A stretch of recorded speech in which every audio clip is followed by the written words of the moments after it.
Just another day and another shopping trip.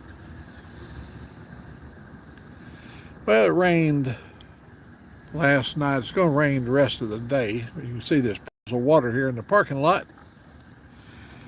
We had to take our little dog to the vet. Um,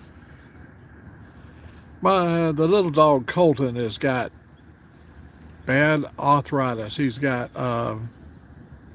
We had to go get him some drugs for his arthritis. Hey, Motorbomb. We got it. He's went down from 7 pounds down to 4.5 pounds, and he wasn't getting around good yesterday, and he was shaking this morning. We was really worried about him, so we took him over here to the vet, and they they assured me that he has limited time.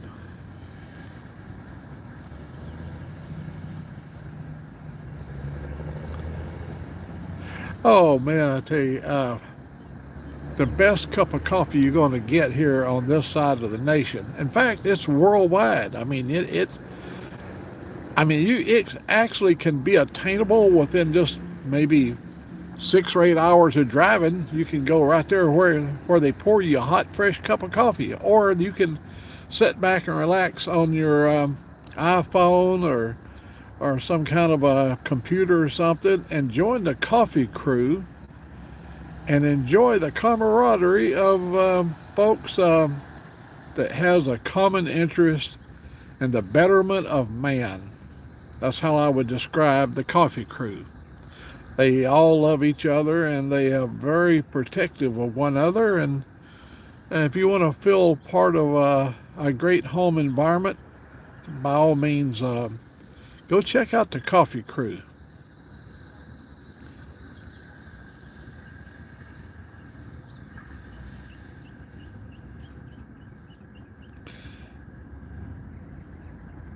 He's he's he's got short time to be with us. I didn't like the prognosis, but uh, I just want to make sure that if there's anything we could do for him, that we would do it. Money would not be an object. He's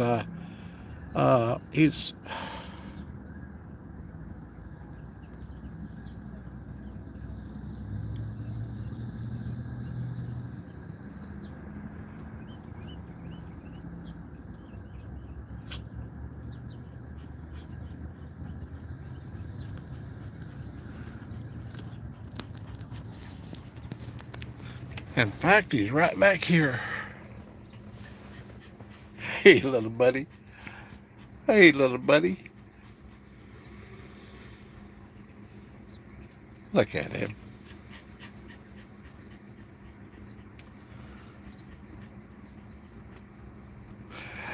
Uh, we talked this morning, Angelique and I did, about all the animals we have loved.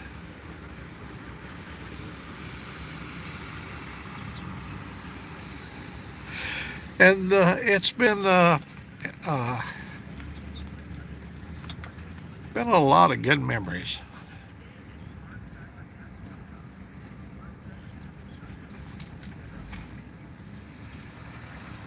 He had an old soldier that gave him a home for about, I think, about 10, 15 years. The old soldier passed on.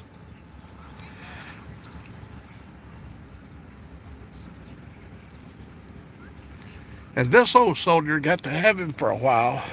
Oh, buddy. you little buddy.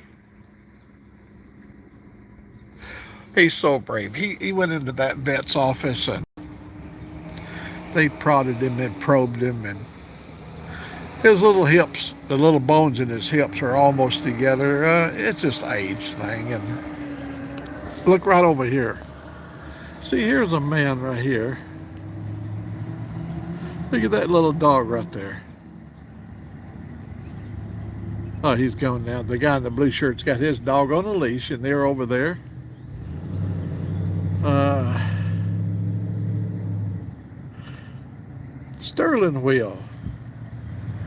And who is that down here?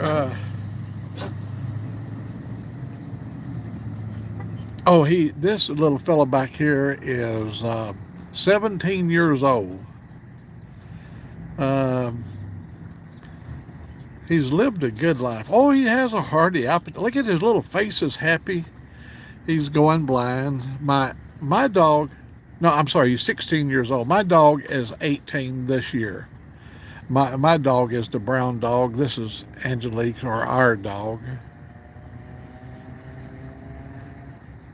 And we were talking about Sterling Will this morning. What's good about Sterling Will, when he's out traveling across the nation, it reminds us all the places that we got to travel. You know, I got to go, I explored the U.S. on the American dollar. The government sent me to a lot of places, and I got to be in a lot of places. Remember, I was just born a coal miner's son. And ours turned out to be an exciting 85 plus years. And thanks to the government, they allowed me to go and be all I could be.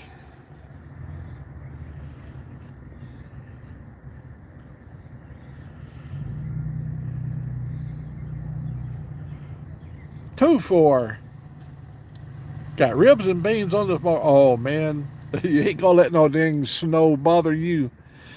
Oh man, my sister sent me a picture the other day. The one that lives in Florida, she bought her a baby back ribs, a rack of ribs, baby back, all barbecued, all ready to go. All she had to do is just heat it up, and she said she ate the whole damn thing. And she ain't a big person either. She's not a big old fat person like me.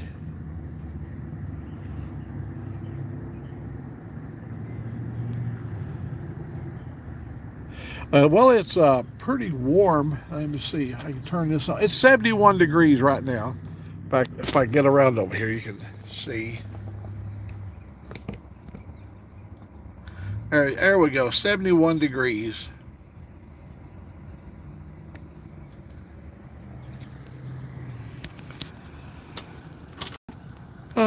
It's going to be warmer this afternoon, and it's going to be 80 degrees. Now, this Saturday is only going to be 79, but the weather is going to be good all the way to next Saturday. I think around the 7th of March, it's going to be 80 degrees. I mean, spring is here.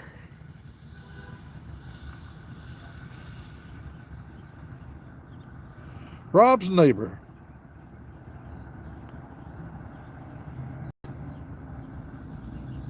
You have brought a lot of enjoyment, Rob, Carrie, to so many people that love you. You're in a position that they had love to be in, where get to work on cars and bikes, and know your trade. It just, to you, it's like reading a book. You know what you're doing, and you live a good life in the aspects that you are your own boss. You don't have to answer anybody except your teenage son. and, and thank God you have him, because everybody needs somebody.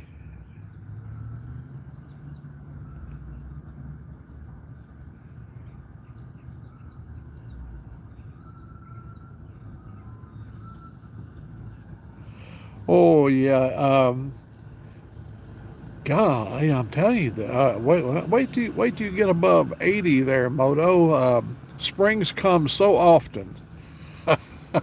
It's just, oh, look right over here. Now, this is the South for you. If I can zoom this in over here, look at that. I mean, this guy is loving his freedom, his independence. He's got looks like it's some kind of a Chevrolet. It's a Chevrolet SUV type. He's got the American flag on the side. He's got all kind of stuff. Alabama is just covered up with patriotic people that they'll just love living.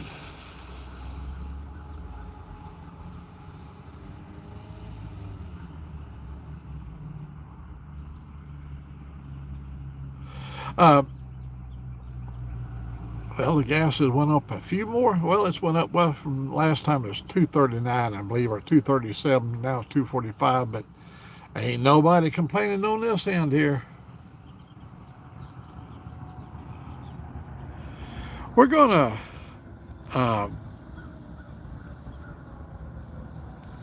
do it a little. I think we're going to do a little traveling. We've thought about it. We got the dogs. It makes it pretty unhandy to travel with the dogs because you got to. Here's the sad part about it. You have to stay in second and third rate motels to be able to let you dogs stay with you because the higher end places like Quita Inn or Comfort Inn, they go, well, you ain't bringing no dog in here. Well, hell, if the damn place is so sorry you can't bring a dog in it, I'm not going into your place.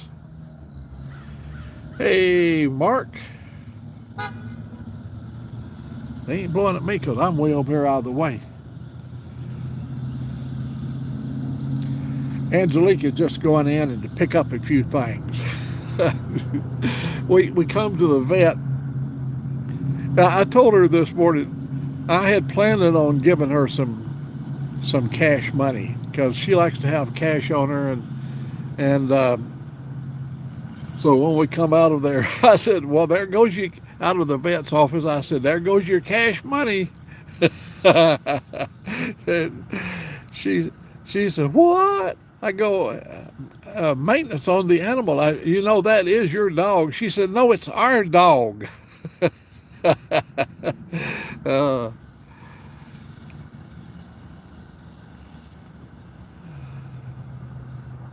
oh yeah, Motel 6, but they're on the low end of the chain, buddy. I mean, let me tell you, we stayed in Florida at Motel 6. The bed was so broken down that you couldn't roll over nowhere in it. And I'm going to tell you, I called over, I said, "Man, you ought to come over here with your spray can. I've got cockroaches all over the sink and all that stuff. The vanity's got cockroaches." And then we stayed at Gatlinburg Motel 6, bed all broken down. It was well, I mean, what can you expect for $50 a night, or 65 or 69 or whatever it was? Um, you're getting what you pay for. Now we stayed at a place in California that allowed dogs. We were up on I-5 just there by where you come out of Bakersfield, Gilroy. I believe it was Gilroy, California. We stayed at a really nice, it's like a Holiday Inn. I can't remember the name of the place, but it was like 240 or 260 a night for the two of us. But it had good accommodations. The beds were really nice and just really clean. We've stayed with them before. I've stayed at that very same. That lady, when I walked in, she said, "You live around here local?"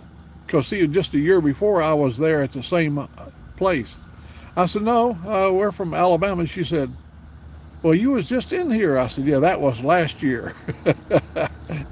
Well, it was back 6 months ago. I think it was 6 months period of time between when I was there and when I went back. And but she remembered me because we had the two dogs. We only had then we had a Tanner and Theo. I mean, Tanner's passed on. Tanner is the grandson. This dog right back here is the grandfather of Tanner. His name is Colton.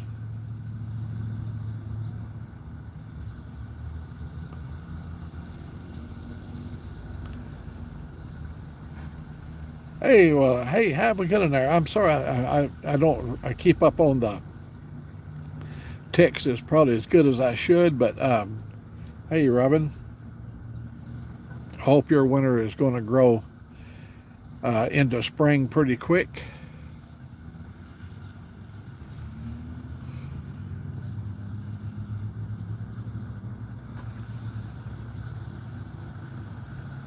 Yeah, I think we're going to ride Saturday. I may go down to the coast. I've been thinking about going down to the Gulf, but last time I looked, there was storms down there on the Gulf, and the weather was warm, but it was periods of rain. So I got to wait.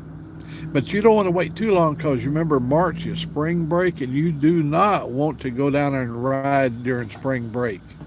Every motel is full. We stayed The last time we was down there, we stayed in a condominium. It was a condominium that we had leased for the week, and it was right there on the beach. It had a nice balcony, and now that was a great place. But what was happening there, uh, they were building on to the, and they had these damned rock breaking machines out there rattling all day long, and because they were expanding. But the we stayed at a place right on the beach there at Ocean Shores. You just come down, walk out the side entry, and go right straight to the beach. You go out on the balcony and you watch all these people going by in these, where the boat drags the parasail up in the air, and we watched them all day long out there. And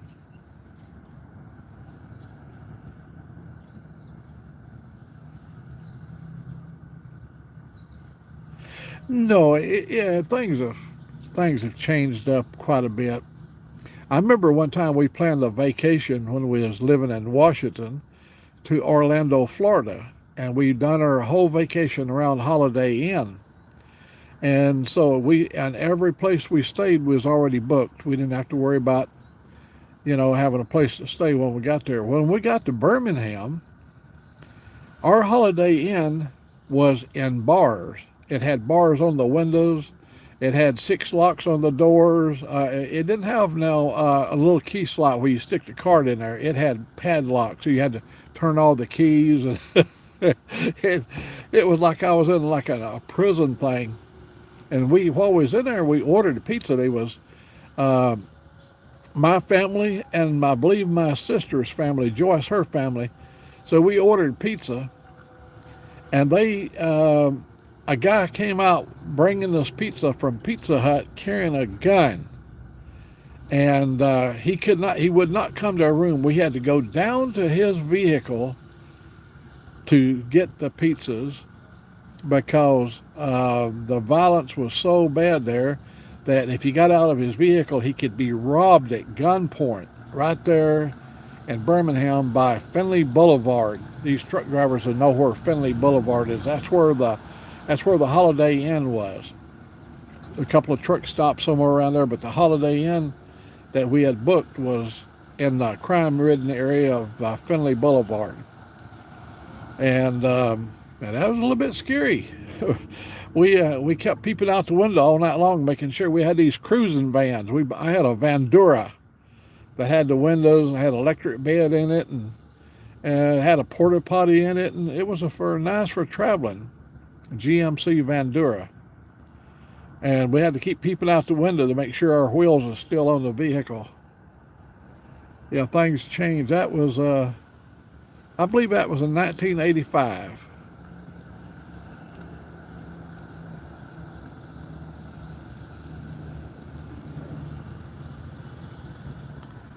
Well, every time a vehicle comes up close, I have to turn the camera because I do not want anybody to come up challenging me because I got my camera on. I see that all the time.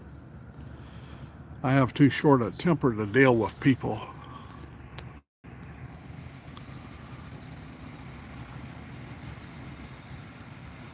Yeah, ours had an electric bed in it that could sleep two, but after we didn't use the van for sleeping, but when I was driving, my wife used to get back there and sleep on that bed. Um, it made it nice for her to have a place to lay and to sleep in. Because, I mean, when you're driving from Seattle to Orlando, there's just long miles of doing nothing, you know. We were, oh, I see somebody just posted a video. I heard it beep. I'll have to catch up with that. Yeah, there's some pretty, we're going to have pretty violent storms tonight, it said. I mean, it's predicted to be pretty violent tonight. And the way you can see stuff building up here, you know it's going to be, and it already, let me see, can I still see my temperature? Um, I'm going to turn the thing on. And now it's still at 71 degrees, but it's supposed to be closer to like 79 tonight. But the warmer it gets, the more dangerous the storms will be.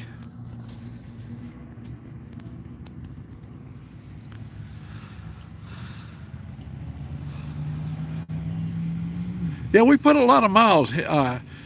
Joyce's husband Craig, he had a Chevrolet, and I had the GMC, and all of us were ham radio operators, and so going down the road, old Craig and I, and our, whoever, all of us were, every one of us was hams, and we could talk with other hams going down the road, and I had a 200-watt amplifier in my van, and we were over there at Elko, Nevada, and I contacted somebody over the Sierra Nevadas, and we had what's called sporadic E, and we wasn't using repeaters and stuff like this. This was line of sight communication, and we talked.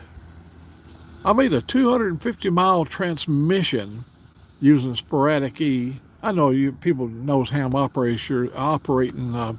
You can talk around the world, but doing it on 2 meters, on single sideband 2 meters, that's a long haul. 250 miles that's over the horizon. So you have to have sporadic E to get a signal over the horizon. Sporadic E occurs between May and July.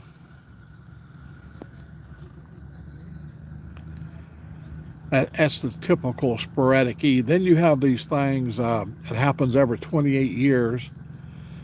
It would be the E season, or when the solar sunspots are to the point where VHF and UHF are propagated off the ionosphere, and you have to have like a 455-mile ceiling on the ionosphere to. Normally, the ionosphere runs from 55 miles up to 450 miles, and when it's up at the high level, around 450 miles, then you get to propagate on. In other words, normal VHF and UHF goes right through your F1 and F2 layers of just above the atmosphere, the stratosphere, and when you're out in a van, you find these little hot spots around the world where you get to talk and make communication, long communications on them. The 200 watts helped me, but Craig, he did good on his radio. He didn't have the 200 watts.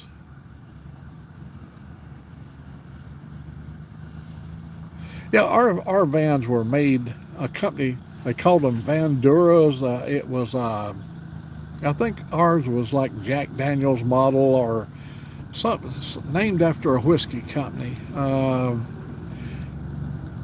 It had mahogany looking wood in it, and smoked glass windows, and mine had a spoiler in the back, and Craig didn't have a spoiler in the back of his. Mine looked like the Mr. T's with the spoiler in the back. And on the long run there, our back window stayed clean all the time because the air was forced down over the window and cleaned the air, and cleaned the window back air. And Craig's, you couldn't even see out the back window the time we got down there because we traveled a lot of dirty roads.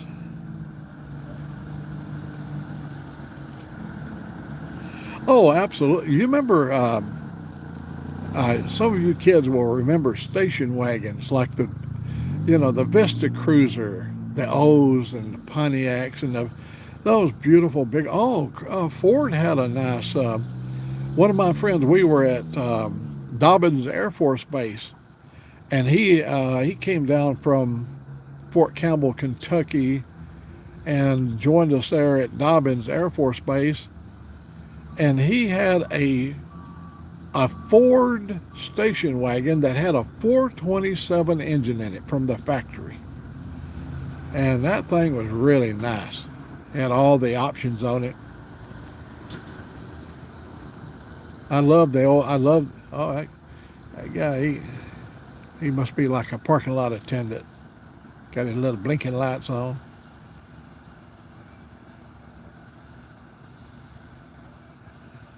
Oh, yeah, Robin, Chevrolet Impala, yeah, oh.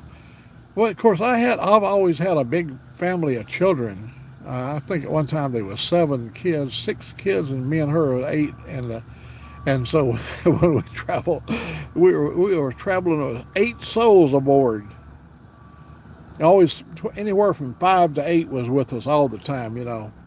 We've had sometimes one time we had like 3 little babies in the car, anywhere from 5 years of age down to 18 months, and they was all puking and shitting all across the United States. I'm not shitting you. I mean, we stopped on the Snake River over there in Idaho on the Snake River and washed diapers in the Snake River. we had we'd carried a big bundle. That was back in them days. That was before these little plastic diapers they got today. Back in the old days, our real mama, she would wash the diapers out and everything, and hang them out on the line and dry them. And so we stopped over the Snake River, camped out, and washed all the babies' clothes because we got like a massive car sickness going on inside the car. Everybody puking and crapping. uh, Man, the old 327 Chevrolet. Oh man, I've had some pretty hot 327. I bought my wife a Chevrolet S. It was a Chevrolet Camaro RS that had the 275 horse 327 in it. You talking about running good? 275 horse, 327 cubic inch, and it ran good. It ran so good she left me and went to California and it never come back. Thank God in Camaros she's gone. That was the best investment I ever made. I bought her a new car and she fled.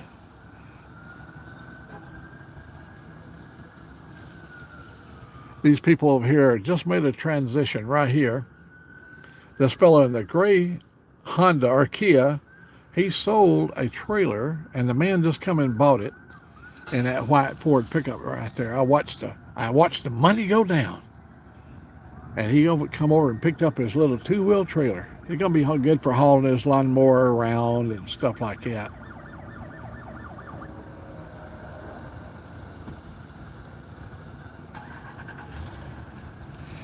I had a 327. Oh, we've had them all. The 396, the SS Impala 396. We had all of my family was crazy about cars. I had an aunt. She's gone now, but my cousins, they still live on. Um, so her husband, he worked at the aircraft company, and he tells his wife, her name was Lucille. He said, Lucille, go to Wood Chevrolet and get us a car. We want to go to Pennsylvania and get us a good car. They had a good car, but get us a new car. So she goes over to Wood Chevrolet in Birmingham and bought a Chevrolet 427. No, let me back up. The first one was a 409. She bought a 409, like a 63, I believe it was a 63 or 64, 409, one of the bubble tops they call it, 409. And it had a 4-speed in it. And she come driving it home, everybody back in our day could all drive stick shift. Women and men, they all drove stick shift. I mean, it wasn't uncommon. She'd come driving in, and she gave the keys to Carl, her husband. He went out there, and man, he fell in love with that thing. So they drove that thing to about 66. About 3 years back in them days, every 3 years we always bought a new car. Everybody did. That was just the way it was. That's when the warranty ran out, you bought a new car. She uh, she bought a 427 Chevrolet, two four barrels. No, no, no, no. It had three two. It had tri-power, three twos on it, and it was a, I believe the L88 was the series of engine. It was a performance engine.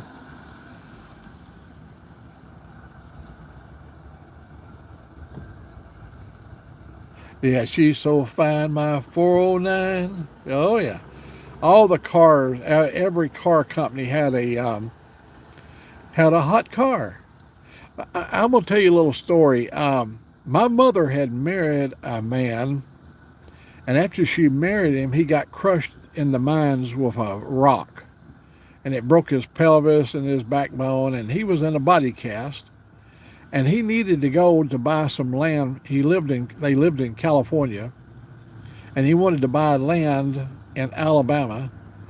So we needed well, he had a pickup truck, but we needed a car to go to Alabama in. So we drove down to Lancaster, California, and bought us a new Studebaker Golden Hawk that had a 289 engine, I believe it was V8. Oh, that was an awesome car. And when we was down there, I got my driver's license that day. I was 16 years old. And when we got back from Lancaster, he said, we're heading to Alabama in the morning. So we loaded everything up to drive down to Alabama so he could buy that land. He laid in the back seat all the way to, I'd only been driving for 3 days of my life. He showed me how to drive the pickup truck. Went down and passed my driver. I went down there, but I couldn't shift the gears good in that pickup truck. So I bought a new car, so I'd have a car that had an automatic transmission in it. And I passed my test, and then I drove him the next day down to Alabama. Took us 3 days to get back there, and man, that car would run.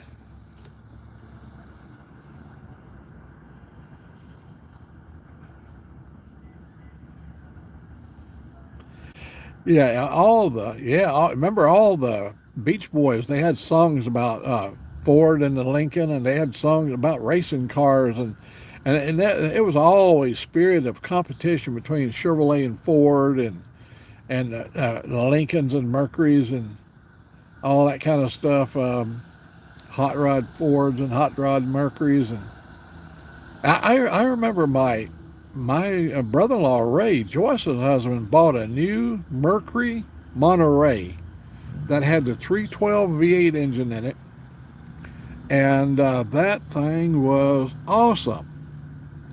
Black and white, beautiful car. It had every option you could put on that thing, and boy, we put a lot of miles on that car. It was an excellent car. We took it to the drag strip. Everything we ever had went to the drag strip because we were in our drag racing phase of our life.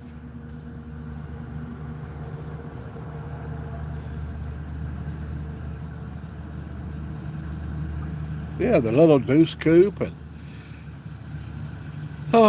just way a lot of songs, a lot of look right over here. I think you can see some of the storms starting to develop over there. You can see how fast they're moving.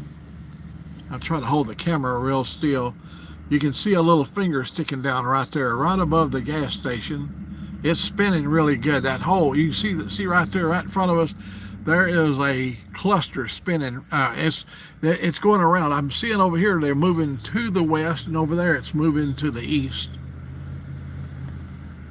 You boys might get to see a tornado spring up right here in the parking lot. Now, I promise you, if a tornado comes across a parking lot, we're going to ride it out. Y'all going to see what it looks like inside of a tornado. Yeah, there's some more coming right over there.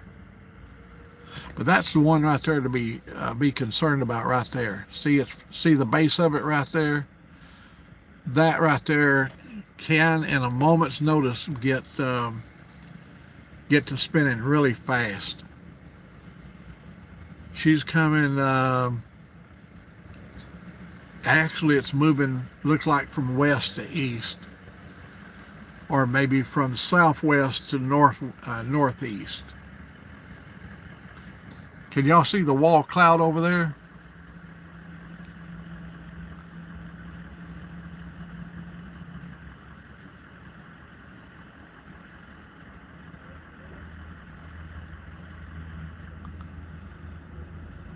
It's getting, look how far it's moved. See, the wall is starting to deteriorate right over there. But if you move right over to the other side of the wall, to that side of the wall right there, it's more defined. And down here in the south, you can ask anybody living down Sterling Wheel or Key Fob or Sick. We know how to read the clouds. We know all the terminologies because that's what keeps you alive. That's what keeps you alive, is knowing what's going to happen when you see it. Now, see it, it's starting to come apart. It didn't form. It didn't form. It come down to the ground, but it never. But she's moving on the other way. Now, I'll show you what a rain band looks like. Like right over here, you'll see the rain band over here. I'm going to zoom in just a little bit. Look right there. There's the rain band. Heavy rain over there. That's the direction I live in. I don't see any more tornadic action. They got names. They got names for all these things that we're looking at now when it comes to tornadoes. And it's getting warmer. I can feel the... I'm going to see what the temperature is. Yeah, she's went up a degree since we've been sitting here. In fact, if you look right through there. Uh-oh, can't do it that way. There we go. She's warmed up a degree. So, it's going to be exciting tonight.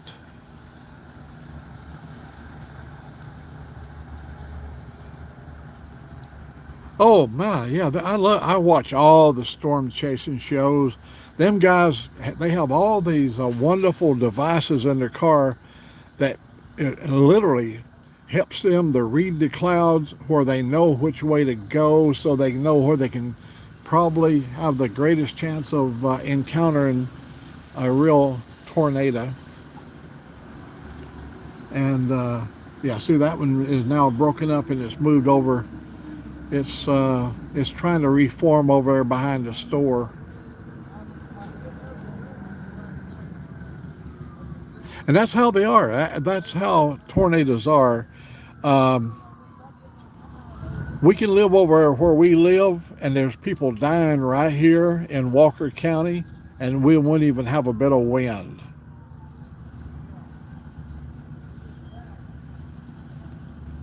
The tornado that got us in 2011, when it got to my house, it had already killed 68 people. It rained bodies out of the sky across Highway 78. 12 bodies was dumped on the highway from the tornado. It went through the Cordova and Dora and killed a lot of folks over there. Those are two little towns right behind me.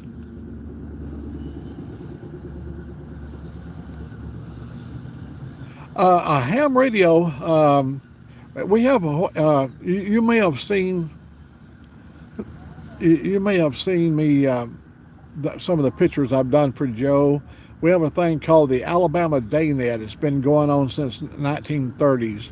Alabama Daynet is we meet 7 days a week, every morning, and everybody gives a weather report. In other words, from every little town from Virginia, all of Region 4, Virginia all the way to Florida, people's checking in every morning, and sometimes we'll have as many as 300 people on. And and it's very orderly because they call you out by regions. They'll call Alabama, Mississippi, Arkansas, Louisiana, Georgia, Tennessee, Florida, and they finally end up with the upper portion of the four region, which is Virginia. And once you go across after you pass the four region, there's three region, which would be like Pennsylvania and Maryland up through there. One land would be up in Connecticut. Seven land would be all the way over to Washington, Idaho, Montana, Nevada. But California has its own one number. That's six land. It's shared with Hawaii.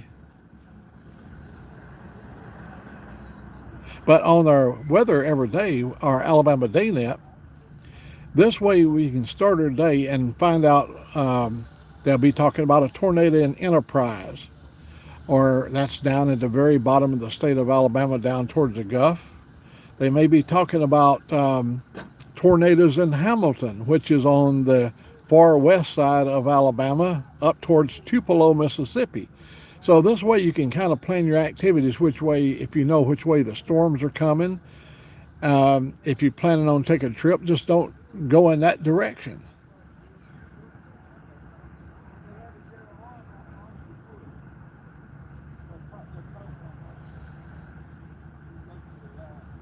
Oh my gosh! You can imagine how many lives has been saved on the Alabama DayNet. What happens? I'm a part. I've got a badge. It says Homeland Security on it. It's a part of a government organization that is first responders, and we have to take all these classes and we have to do all these things, and you have to keep your certifications up. So when there's a tornado in our area, we're the first ones that can actually be on the site, and we set up communications when we get in after the tornadoes went through, like Pratt City or Inslee or Bessemer or any of those towns where there's been lots of people killed. We'll go in and set our, if I'm the closest to that region, then me and several responders, Aries, we call ourselves Aries. The organization is Aries, and when they send out a call on the Homeland Security for the Aries to respond, then we go out and set up communications and set up triage places for to help the people on the ground before they can be evacuated. And it's really a life-saving experience. So when you live in an area like this that's prone for storms, you have to have those kind of activities activated. And if you check in, you know what areas are activated, and if any time you can offer any kind of assistance, then you are motivated to go in that direction to render assistance by providing communications during the period of time when all the power is out. All your equipment will operate off batteries. All your electrical grid could be down, and you still have communication system.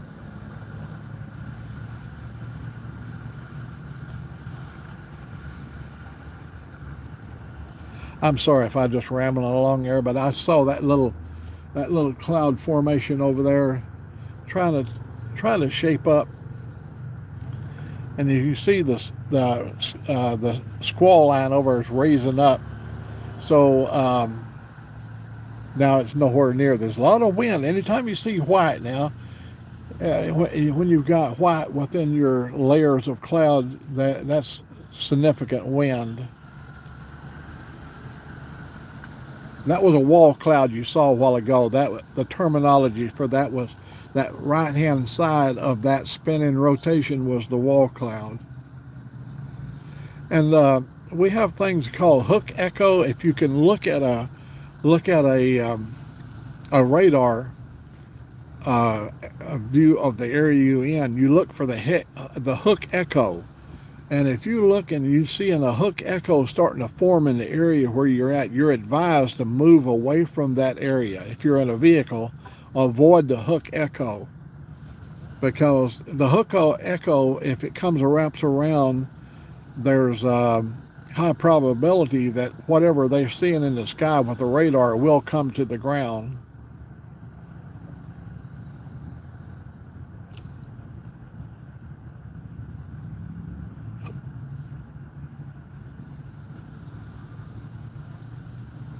In Washington, I was a member of the areas in Washington. Like here, see, this is Region 4. When I was in Region 7, I'd already had a lot of training in areas. And the Boeing Aircraft Company would send me out on downed aircraft.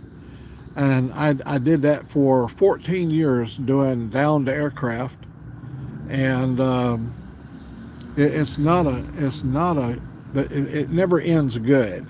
It's always, once they call us up, there's going to be a huge amount of loss of life, and there's going to be a lot of sadness involved in it. But you got to keep a clear focus on what you're doing and not get involved in nothing but the job that you're trained to do.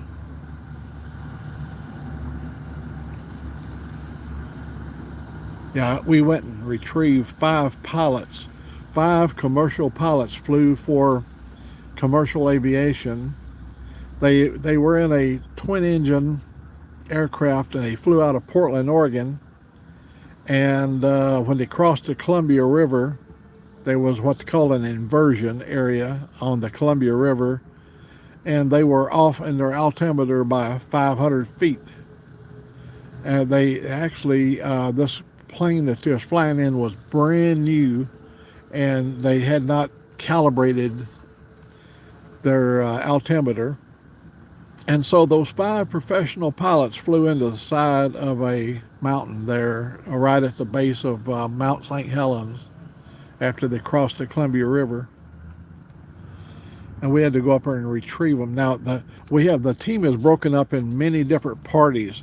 We have a mountain search and rescue team that is some of the best in the world. They send them all around the world. The Boeing Aircraft Company sends them to wherever one of their planes is down. They send this team out, and it's AOG, Aircraft on Ground call, and they'll send these guys out, and they're the best mountain rescue people. They can go into some adverse mountainous regions and be able to retrieve the bodies, and they get documentation of the crash site.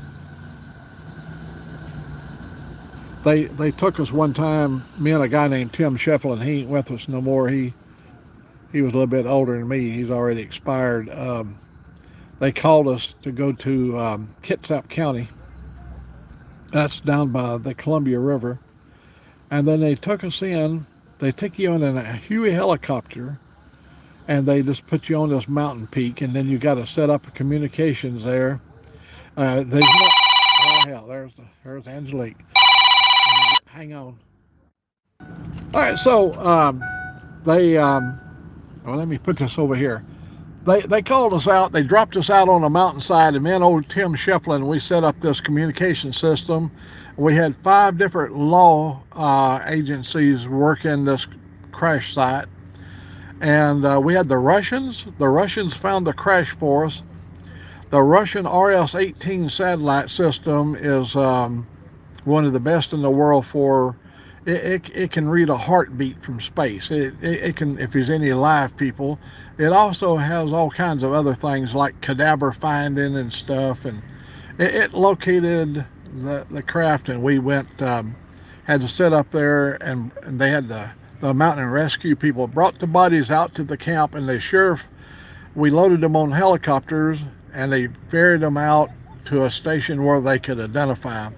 It's a gruesome thing, but let me go down and get her. Hang on, I'm gonna go down and get her now.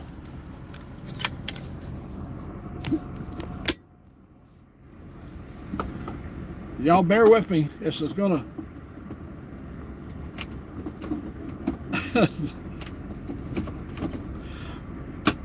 we're almost ready to go.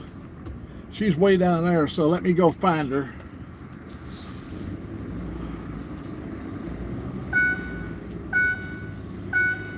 I see her. Yeehaw! I'm not going to park like I did the last time in the middle of the aisle and have everybody blowing their horns at me. I'm going to go over there by the fire lane. I'm an old outlaw. I just don't like people blowing their horn at me because I've made a dumbass mistake about parking in the middle of a lane. All right, here we go. There she is. Look at that little wayward traveler right there.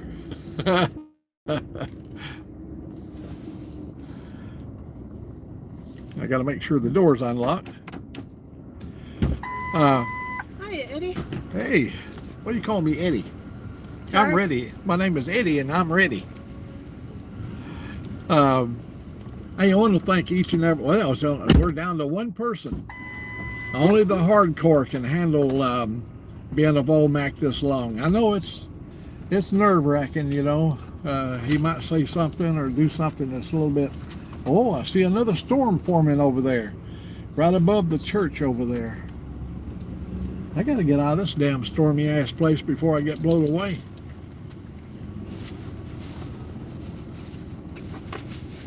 Now we got 2, so we had 7. So Oh, man. you dropped. Huh? Wah, wah, wah. What dropped? You dropped from 7 to 2. Yeah, she said my viewers are dropping like frogs during the frog strangling storm.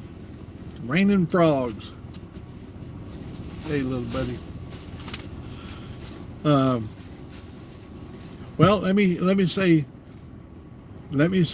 good morning to each and every one of you that spent some time with Old Mack. God bless you. And just know this, Old Mack, he loves you. Bye.